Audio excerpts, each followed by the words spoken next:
Hello dear student, welcome to my YouTube channel. आज हम लोग क्लास 11th केमिस्ट्री का चैप्टर नंबर 5 इसके हम लोग आंकिक प्रश्न हल करेंगे। तो पहला क्वेश्चन है 1.4 ग्राम डाई नाइट्रोजन गैस में उपस्थित कुल इलेक्ट्रॉनों की संख्या की गणना कीजिए। मतलब इलेक्ट्रॉन बताने कितने होते हैं। ठीक है, इस क्वेश्चन को स्टार्ट करते हैं। ठीक है, तो सबसे पहले इसमें हम अणुओं की संख्या देख लेते हैं। ठीक है, अणुओं की संख्या। तो अणुओं की संख्या देखने के लिए क्या करेंगे, हमें क्या पता करना है। N2 यानी डाई नाइट्रोजन, ठीक है, बराबर हम 1.4/28 इसका परमाणु क्रमांक बोल सकते हैं। ठीक है, तो जब आप इसे हल करेंगे तो आगे आपका आ जाएगा 0.05 मोल। ठीक है, 0.05 मोल। ठीक है, हम जानते हैं कि एक मोल बराबर कितना होता है, 6.022 गुणे 10 की घात -10 की घात 23 अणु, यही होता है। उसके बाद जो आया है उसको मल्टीप्लाई कर देते हैं, जैसे 0.05 मोल बराबर 0.05 मोल। ठीक है, गुणे ये 6.022 गुणे 10 की घात 23। जब इसका आप गुणा करेंगे तो ये आपका आ जाएगा 0.3011 गुणे 10 की घात 23 अणु। ठीक है, ये आपका 10 की घात 23 अणु आ जाएगा। ठीक है, अच्छा, हमें डाई नाइट्रोजन की में इलेक्ट्रॉनों की गणना करनी है। ठीक है, तो देखो बेटा, N2 के एक अणु में इलेक्ट्रॉन की संख्या बराबर कितनी होती है बेटा, 14। ठीक है, हमें अब हमें पता करना है। हम क्या करेंगे, अब इसका ये संख्या है, ये इसका 14 से गुणा कर देंगे, हमारा फाइनल आंसर आ जाएगा। ठीक है, तो ये लाइन लिख देते हैं। ये देखो बेटा, N2 के 0.3011 गुणे 10 की घात 23 अणु में इलेक्ट्रॉन की संख्या बराबर 0.3011 गुणे 10 की घात 23 गुणे 14। जब इसका आप गुणा करोगे तो आपका आंसर आ जाएगा 4.2154 गुणे 10 की घात 23 इलेक्ट्रॉन। ये आपका इसका आंसर होगा। ठीक है, तो अगर आपको कैलकुलेशन समझ में ना आई हो तो कैलकुलेशन के लिए आप मुझसे बोल सकते हैं, मैं कैलकुलेशन की आपको वीडियो प्रोवाइड कर दूंगा। नेक्स्ट क्वेश्चन देखते हैं। तो नेक्स्ट क्वेश्चन में ये है आपका 30 सेल्सियस तथा 1 बार दाब पर वायु के 500 डायमीटर आयतन को 200 डायमीटर तक संपीड़ित करने के लिए कितने न्यूनतम दाब की आवश्यकता होगी। तो बेटा, जो चीज़ हमें पहले दी गई है हम वो लिख लेते हैं। हमें क्या क्या दिया गया है, हमें P1 बराबर दिया गया है। P1 बराबर हमें कितना दिया गया है, 1 बार। P1 बराबर यानी 1 बार यानी दाब। ठीक है, और हमें क्या दिया गया है, और हमें दिया गया है B1 दिया गया है। P1 बराबर हमें कितना दिया गया है, 500 डायमीटर क्यूब। ठीक है, और B2 बराबर भी हमें दिया गया, B2 बराबर कितना दिया गया, 200। B2 बराबर में दिया गया है 200 डायमीटर क्यूब। ठीक है, हमें क्या पता करना है, हमें पता करना है P2। हमें क्या पता करना है, P2 बराबर हमें पता करना है। तो बेटा, इसका एक सूत्र होता है, वो सूत्र देख लेते हैं। ठीक है, सूत्र क्या होता है, बॉयल के नियम से, बॉयल के नियम से सूत्र क्या होता है बेटा, देखो P1 ठीक है बराबर P2 हमें क्या पता करना है, P2 पता करना है। क्या पता करना है, P2 पता करना है। तो P2 बराबर P1 B1 बटे B2 ठीक है। हम अब जो है उस सबका मान रख दो। P2 बराबर P1 का मान कितना दिया गया है, 1 बार ठीक है। और P2 का B1 का मान क्या दिया है, 500 डायमीटर क्यूब ठीक है।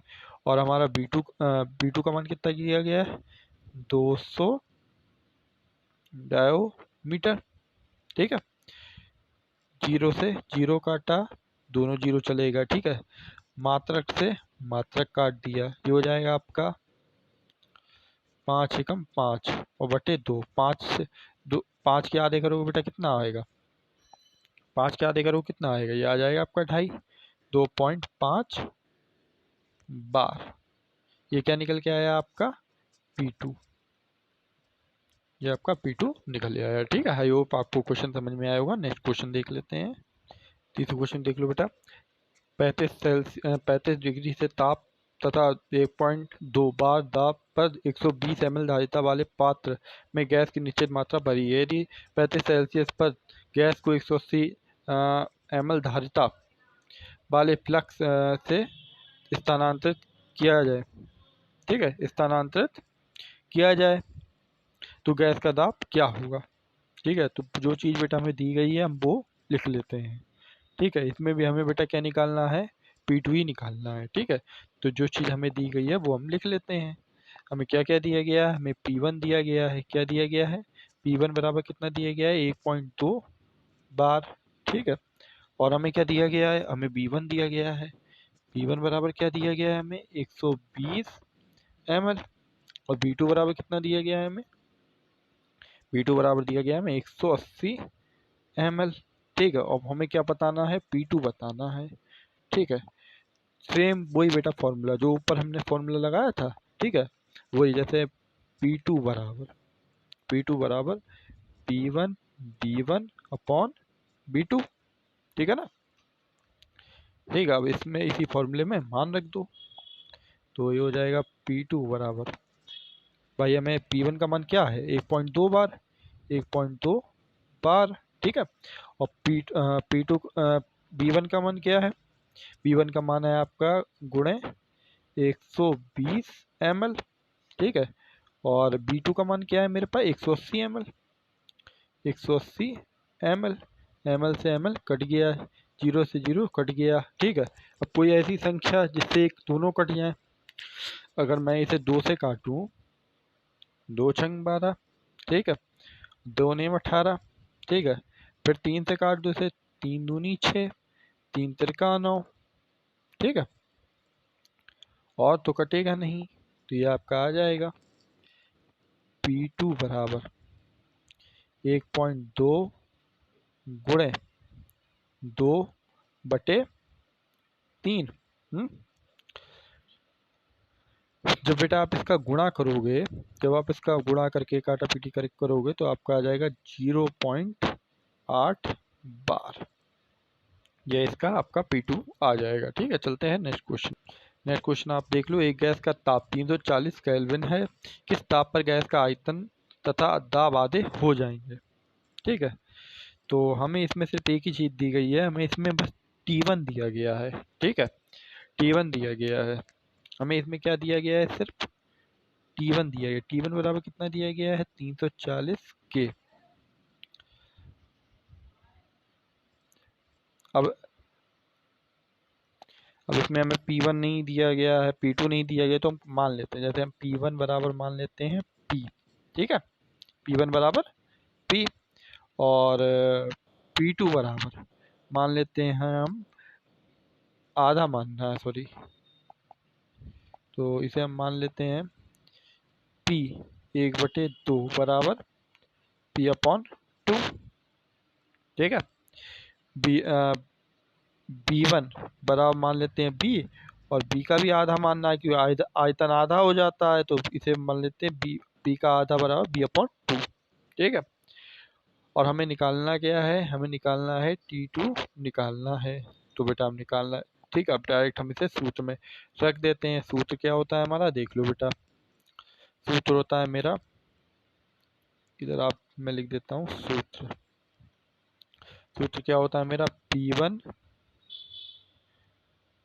B1 अपॉन T1, ठीक है, बराबर में P2 B2 अपॉन में T2।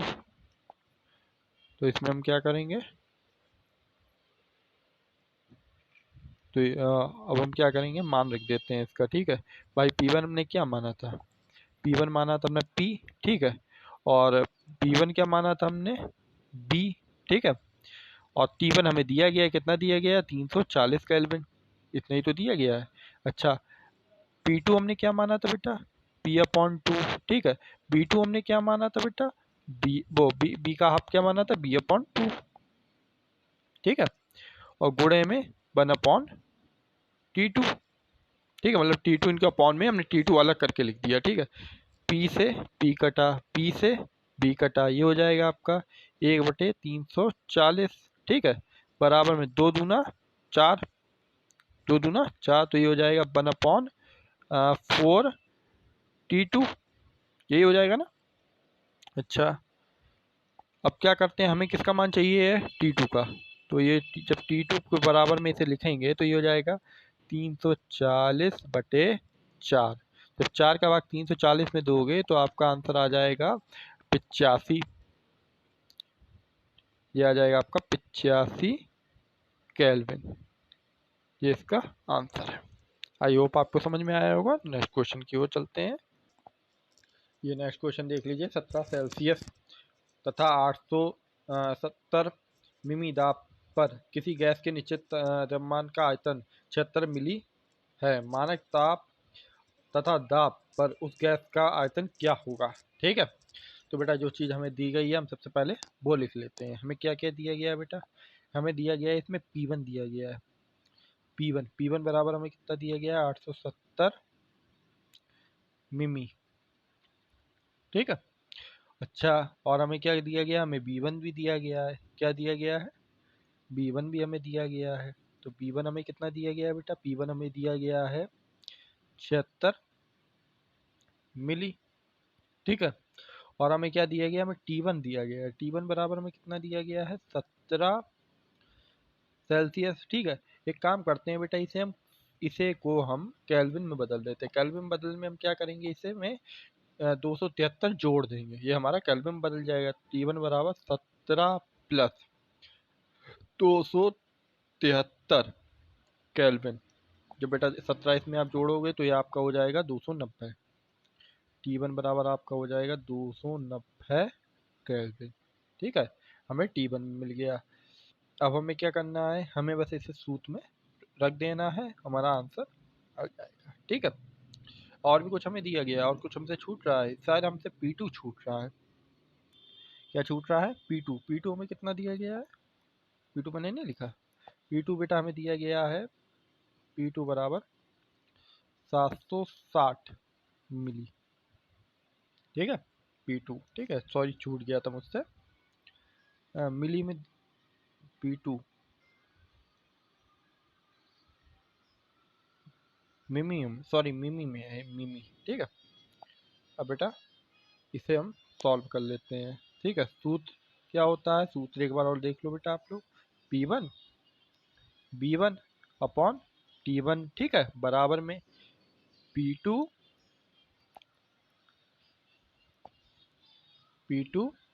और B2 अपॉन T2। हमें जो मान दिए गए हम वो मान रख लेते हैं। हमें क्या क्या मान दिए गए, हमें दिया गया है बेटा P1 का मान दिया गया है, कितना दिया गया है, 870 गुणे P1 का मान कितना दिया गया है, 76 यानी 76। T1 कितना दिया गया है, 290, ठीक है, बराबर बराबर लगा बीच में। P2 का मान हमें बेटा कितना दिया गया है, P2 का मान हमें दिया गया है 760 गुणे B2 का मान हमें दिया नहीं गया है, B2 का मान ही हमें निकालना है। B2 का मान कितना दिया गया है, दिया नहीं गया, सॉरी, और T2 का मान कितना दिया गया? अच्छा, T2 का मान हमें दिया गया है 273 केल्विन। ठीक है, या जरूरी नहीं है केल्विन लिखो आप। ठीक है, हमें किसका मान निकालना है? B2 का मान निकालना है। जब B2 का मान निकालेंगे तो ये क्या हो जाएगा? B2 का मान जब हम निकालेंगे ये हो जाएगा आपका 870 गुणे 76 गुणे 273 बटे 290 गुणे 760। ठीक है, बिंदी उड़ा दो, बिंदी उड़ा दी। 76 एकम 76, 76.760। ठीक है, और बेटा बाकी आप गुणा करके काट लीजिएगा। ठीक है, जब आप तो आपका B2 ऊपर क्या बचेगा? ये आपका बच जाएगा 8, सॉरी 0 तो कट ही गया था है हमारा, 1 गुणे 273 बटे 290, डायरेक्ट गुणा कर दिया हमने। ठीक है, जब बेटा आप इसे हल करोगे, काटा पीटी करोगे और इसका हल करोगे तो ये आपका आ जाएगा B2 बराबर 81.9 मिली। ये आपका B2 आ गया क्योंकि उसने हमसे आयतन पूछा था। ठीक है, आई होप आपको समझ में आया होगा। नेक्स्ट क्वेश्चन देख लेते हैं। अब बेटा ये देख लीजिए, एक गैस को इतना गर्म किया जाता है कि उसका दाब और आयतन दोनों दोगुने हो जाते हैं। ठीक है, दोगुने हो जाते हैं। गैस का नया परम ताप क्या होगा संयुक्त गैस समीकरण से, बताइए। ठीक है, तो बेटा देखो, जैसे हमारा एक सूत्र होता है संयुक्त गैस समीकरण। ठीक है, बराबर क्या होता है बेटा, देख लो। ये होता है हमारा, अभी इस सूत्र का हम यूज कर चुके हैं हम लोग, P1 B1 अपॉन T1। ठीक है, बराबर में P2 P2 और T2। ठीक है ना बेटा, उसने बोला है किसका दो गुना करता जाए, किस साइड का? इस साइड का दो गुना कर दिया जाए। देखो, इस साइड का, इस साइड का दो गुना, इस साइड का दो गुना कर दो। और क्या करना है हमें? दाब और आयतन दो गुना करना है, समय दो गुना नहीं करना है, सिर्फ दाब और आयतन दो गुना करना है। ठीक है, टेम्परेचर में दो गुना नहीं करना है। तो P1 B1 अपॉन T1। ठीक है, बराबर में इसका मान, इसके मान B1 T1 ना रखो, इसका P, तो हम मान लेते हैं हमारा P1 बराबर हो जाएगा P। ठीक है, P2 बराबर हो जाएगा मेरा 2P। ठीक है, उसके बाद B1 बराबर हम मान लेते हैं B, और B2 बराबर क्या हो जाएगा? दो गुना बोला ना उसने, तो B2 बराबर मान लेते हैं मेरा 2B। ठीक है, ये हमने मान लिया, सपोज डैट। ठीक है, तो देखो बेटा, और T1 बराबर, वो T1 का मान चेंज नहीं करेंगे। ठीक है, अब हम मान रख देते हैं भाई, हमारा P1 का मान हमने क्या माना है? P। ठीक है, B1 का मान हमने क्या माना है? B। ठीक है, T1 का मान वही। ठीक है, इधर हमने क्या बेटा, P2 का मान क्या माना है? 2P। ठीक है, और P2 का मान क्या माना है हमने? 2V। ठीक है, उसके बाद T2। ठीक है, दो दूना चार, दो दूना चार होता है, तो ये जाएगा PV अपॉन T1 बराबर 4PV। PV से PV कट गए, बटे में इसका T2 चल रहा है, तो ये हो जाएगा आपका 1/T1 बराबर 4/T2, 4/T2। तो बेटा देखो, क्रॉस मल्टीप्लाई कर दो, इसका इसमें मल्टीप्लाई हो जाएगा, इसका इसमें मल्टीप्लाई हो जाएगा, तो ये आपका हो जाएगा T2 बराबर 4T1। ये आपका इसका आंसर हो गया। आई होप आपको समझ में आएगा। नेक्स्ट क्वेश्चन देख लीजिए। अवस्था समीकरण का उपयोग करते हुए स्पष्ट कीजिए कि दिए गए गैस पर, दिए गए ताप पर गैस का घनत्व गैस के दाब के समानुपाती होता है। ठीक है, तो अवस्था समीकरण क्या होता है बेटा, वो देख लो। अवस्था समीकरण होता है मेरा PV बराबर NRT। ठीक है, जहाँ बेटा एक सूत्र होता है हमारा, स्मॉल n बराबर होता है मेरा M अपॉन कैपिटल M। तो बेटा यहाँ पे हम इसी सूत्र का उपयोग कर देंगे, n की जगह हम क्या रख देंगे? M, small m upon capital M। तो रख दो बेटा, PV बराबर ये हो जाएगा आपका MRT अपॉन कैपिटल M। जो B है ये भी इसके बटे में आ जाएगा, तो ये हो जाएगा आपका P बराबर M R T upon V M। ठीक है, ये हमारा P बराबर आया। ठीक है, अच्छा बेटा एक सूत्र और होता है हमारा, क्या होता है, एक सूत्र होता है हमारा D बराबर M अपॉन B। ठीक है, यानी M अपॉन B। D क्या है बेटा मेरा, घनत्व, घनत्व बराबर होता है ये सूत्र। ठीक है, तो बेटा B की जगह हम ये जो हमारा D है, ठीक है, D की जगह इधर हम D का मान रख देंगे। ठीक है, जब D का मान रखेंगे तो हमारा क्या बन जाएगा, देखो बेटा P बराबर ये बन जाएगा हमारा DRT अपॉन M। क्योंकि बेटा ये जो स्मॉल ऑम और जो B था ये किस में आ गया हमारा, ये तो D में आ गया, बाकी RT अपॉन M ही तो बचेगा है। ठीक है, उसके बाद देखो बेटा, तो हमें किस में अंतर देना है, हमें गैस के दाब में देना है। तो हम क्या करते हैं, मतलब हमें D बराबर में देना है। ठीक है, D बराबर में, तो ये आपका हो जाएगा D बराबर, जब D को हम इधर ले आएंगे तो ये हो जाएगा आपका PM बड़े में। ठीक है, मतलब ये PM इधर आ जाएगा ऊपर में और RT नीचे आ जाएगा। ठीक है, तो जहाँ T हमारा क्या है, T बराबर नियतांक, T बराबर नियतांक। ठीक है, और D क्या हो जाएगा हमारा, समानुपाती हो जाएगा किसके, P के। यही हमें सिद्ध करना था, ये क्वेश्चन हमारा हो गया। चलते हैं नेक्स्ट क्वेश्चन।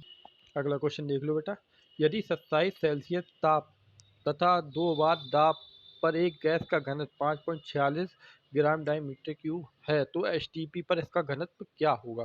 तो बेटा सबसे पहले जो चीज़ हमें दी गई है हम वो लिख लेते हैं। हमें क्या क्या दिया गया बेटा, हमें यहाँ पे D1 दे दिया गया है इस बार, D1 बराबर कितना दिया गया है बेटा, D1 बराबर हमें दिया गया है 5.46 ग्राम DM³ यानी ये वाली चीज़। ठीक है, और हमें क्या दिया गया है, हमें T1 दे दिया गया है। T1 बराबर कितना दिया गया है बेटा, T1 बराबर हमें दिया गया है 27 सेल्सियस।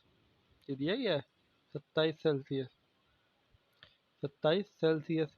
हम 27 सेल्सियस को किस में बदल देंगे, केल्विन में बदल देंगे।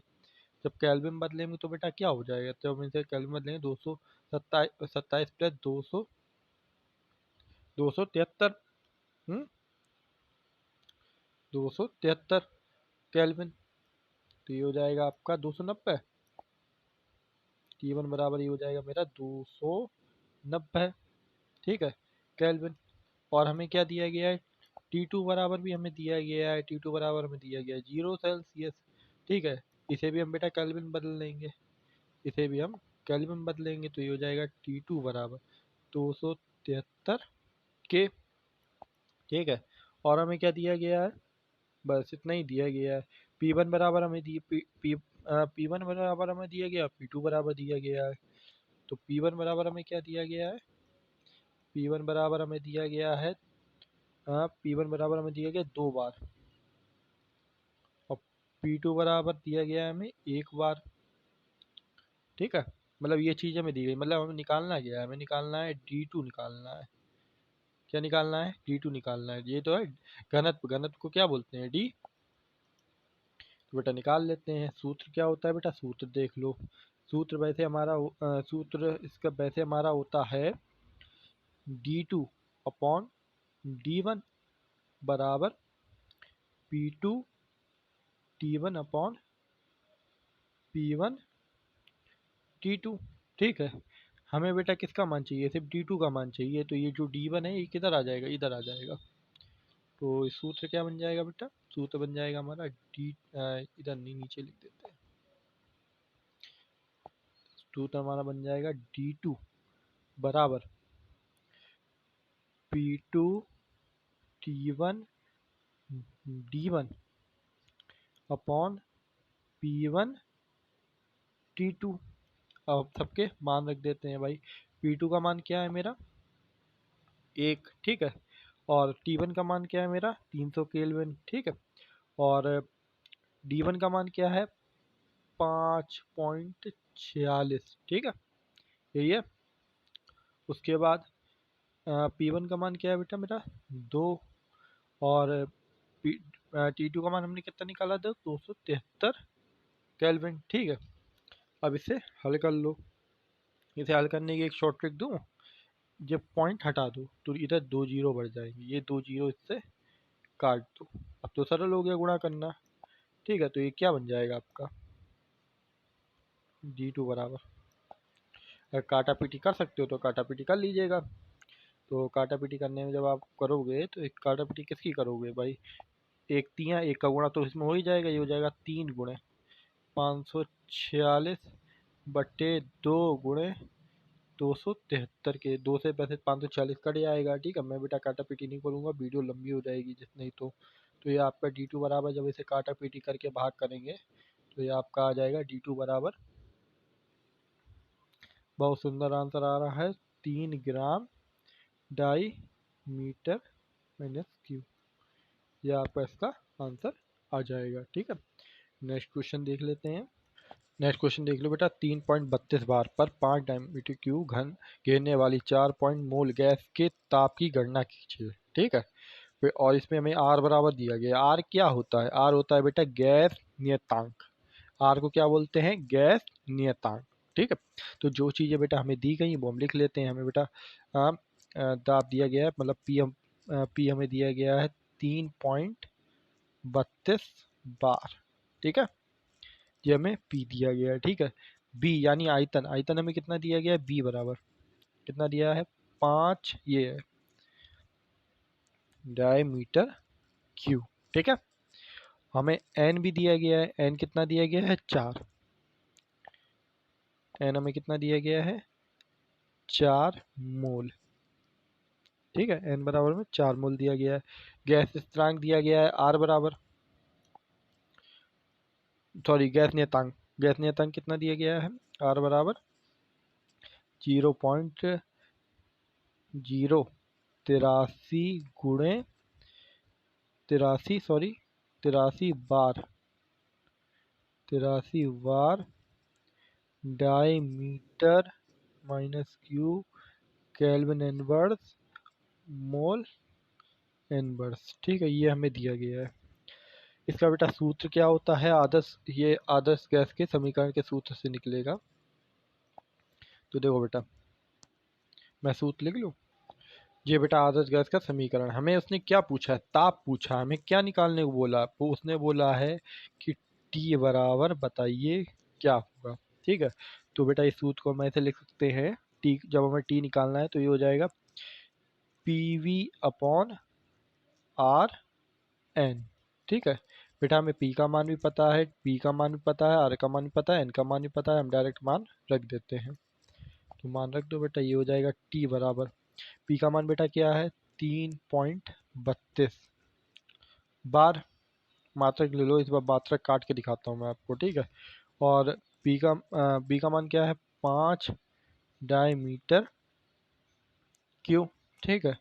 उसके बाद आर का मान क्या है बेटा, आर का मान है 0.083, ठीक है, बार डायमीटर क्यूब और केल्विन इनवर्स मोल इनवर्स गुणे एन का मान क्या है बेटा 4 मोल, 4 मोल, इसे हटा देते हैं इधर से, 4 मोल, ठीक है। अब उसके बाद अब देखो बेटा काटा पीटी कुछ हो सकती है, बिल्कुल हो सकती है। कैसे हो सकती है देख लो बेटा, पॉइंट से ये पॉइंट जुड़ा, ठीक है, डियमीटर से डाइमीटर कटा, बार से बार कटा, ठीक है, और मोल से मोल भी एक तरह से उड़ ही जाएगा, ठीक है। तो बेटा देखो क्या बचा, क्या मिलेगा हमें, देखो सिंपल हो गया क्वेश्चन, ठीक है। टी बराबर 332 गुणे 5 बटे 83 केल्विन इनवर्स, और देखो बेटा मोल मोल, ठीक है, मोल मोल ये भी एक तरह से कट गया। ठीक है, तो ये हो जाएगा आपका केल्विन और गुणे में 4। जब बेटा आप इसे हल करोगे तो आपका आंसर आ जाएगा 50 के। ये इसका फाइनल आंसर होगा। ठीक है, देखते हैं आगे। ऑक्सीजन तथा हाइड्रोजन की विसरण गतियों के अनुपात की गणना कीजिए। ठीक है, ये अलग क्वेश्चन है, देख लीजिए। तो इसमें बेटा ग्राहम का सूत्र लगेगा। ग्राहम का सूत्र मैंने लिखाया है, तो आप लोगों ने वीडियो नहीं देखी है तो वो प्ले लिस्ट में जाके वीडियो चेकआउट कीजिए। ठीक है, ग्राहम के विसरण विसरण विसरण विसरण सूत्र से। ठीक है, विसरण नियम अनुसार बोल सकते हैं, नियम अनुसार। विसरण नियम अनुसार क्या है बेटा, देख लो। विसरण नियम अनुसार होता है आपका, किसका बोला है उसने, ऑक्सीजन हाइड्रोजन का। ऑक्सीजन हाइड्रोजन का, तो ऑक्सीजन पहले बोला है तो पहले लिख लो आर। ये आपका ऑक्सीजन यानी आर यानी O2। ठीक है, और किसका बोला है, हाइड्रोजन का बोला है आर H2। ठीक है, बराबर ये आपका हो जाएगा रूट में MH2 अपॉन MO2। अब बेटा इनके डायरेक्ट जो अणु भार होते हैं, जो अणु भार वो लिख लो बेटा। तो अणु भार में ये हो जाएगा आपका R O2 बटे RH2। और इस ये अणु भार इनके क्या निकल के आएंगे, वो निकल के आएंगे 2 गुणे 1। ठीक है, हाइड्रोजन का। ठीक है, और 2 गुणे 16 ये ऑक्सीजन का। तो ये आपका हो जाएगा, ये आपका निकल के आएगा, जगह नहीं है बेटा, जगह कर लूँ मैं, देख लो बेटा। तो ये हो जाएगा आपका 2 एकम 2 16 दूनी 32, यही आएगा। तो अगर बेटा इसे हम काटें तो एकम 2, ठीक है, और 16 दूनी 32, ठीक है, ये निकल के आएगा। तो अगर इसे हम रूट से बाहर निकालें, ठीक है, अगर इसे हम रूट से बाहर निकालें तो रूट से बाहर निकलने पर क्या बन जाएगा, रूट से बाहर निकलने पे बन जाएगा 1/4, ये बनेगा ना। इसे अनुपात में लिख दो क्योंकि उसने हमसे बोला अनुपात में। तो RO2 अनुपात RO2 अनुपात RH2 बराबर 1/4। ठीक है, ये आपका क्वेश्चन सॉर्ट आउट हुआ। नेक्स्ट क्वेश्चन देख लेते हैं। तो और इसके आगे जो अगला क्वेश्चन है इसका वो देख लेते हैं। NO2 O3 SO2 NO2 गैसों में किस प्रकार गैस का विसरण गति CO2 की विसरण गति के बराबर है, बताइए। ठीक है, तो इसके लिए बेटा सूत्र देख लो। ठीक है, इसके लिए जो सूत्र है वो मैं लिख देता हूँ, तो पढ़ लीजिए बेटा आप लोग। किसी गैस के विसरण की दर इसके अनुभार के वर्गमूल के व्युत्क्रमानुपाती होती है। ठीक है, ये देखिए R1/R2 बराबर √M2/M1। ठीक है, ये बेटा एक सूत्र के तौर पर था। अब इसे हल करके देखते हैं। सबसे पहले बेटा हम क्या ले लेते हैं, CO2 ले लेते हैं। ठीक है, CO2 का अणु भार निकालते हैं और देखते हैं किसका अणु भार किसकी विसरण गति के बराबर है। ठीक है, तो CO2 का अणु CO2 का अणु भार CO2 का अणु भार बराबर बेटा क्या होगा, देखो बेटा। C का बेटा हमारा अणु भार क्या होता है 12। ठीक है, प्लस 2, अब ये 2 कहाँ से आए, ये देखो बेटा ऑक्सीजन में 2 लिखा है, और बेटा ऑक्सीजन का अणु भार कितना होता है गुणे में 16। तो ये कितना बन जाएगा बेटा, ये बन जाएगा आपका 12 प्लस 16 दूनी 32। तो ये टोटल हो जाएगा आपका 44। ठीक है, ये क्या हो गया हमारा 44 हो गया। ठीक है, ये तो किसका था बेटा CO2। ठीक है, अब किसका हम निकालते हैं, हम निकालते हैं हम N2O का, N2O का। अणु भार बराबर, देखो बेटा एन का क्या देखो बेटा एन में 2 एलिमेंट पहले से है तो ये 2 पहले लिख लिया, ठीक है। एन का अणु भार कितना होता है बेटा 14, ठीक है। उसके बाद ऑक्सीजन कितना होता है 16, तो ये कितना हो जाएगा बेटा 14 दूनी 28 प्लस 16, 28 और 16 बेटा कितने होते हैं 28 16 होते हैं 44, मतलब हमारा CO2 NO2 का अणु भार बराबर निकला है। आगे देखते हैं बेटा SO2 का, ठीक है, NO2 का, ठीक है, जो जो हमसे पूछा गया है। N2O का पूछा है, O3 का पूछा है, ठीक है, O3 का पूछा है और किसका पूछा है बेटा H2O NO2 का, ठीक है। नेक्स्ट देख लेते हैं बेटा, अब किसका निकालते हैं H2O का निकालते हैं, किसका निकालते हैं SO2 का, SO2 का। तो SO2 का बेटा कितना होगा, देखो S का होता है मेरा SO2 का अणु भार, लिख दें का अणु भार, देखो बेटा S2 का अणु भार क्या होता है बेटा, S का देखो होता है 32, ठीक है, 2 गुणे 16, क्योंकि बेटा देखो O के एलिमेंट 2 हैं, ये 2 लिखा इसलिए 2 लिखा O का एलिमेंट, और बाकी O का अणु भार कितना होता है 16, तो ये जाएगा 32 प्लस 32 बराबर कितना हो जाएगा बेटा 64, ठीक है। अब किसका निकालते हैं हम NO2 का, NO2 का अणु भार,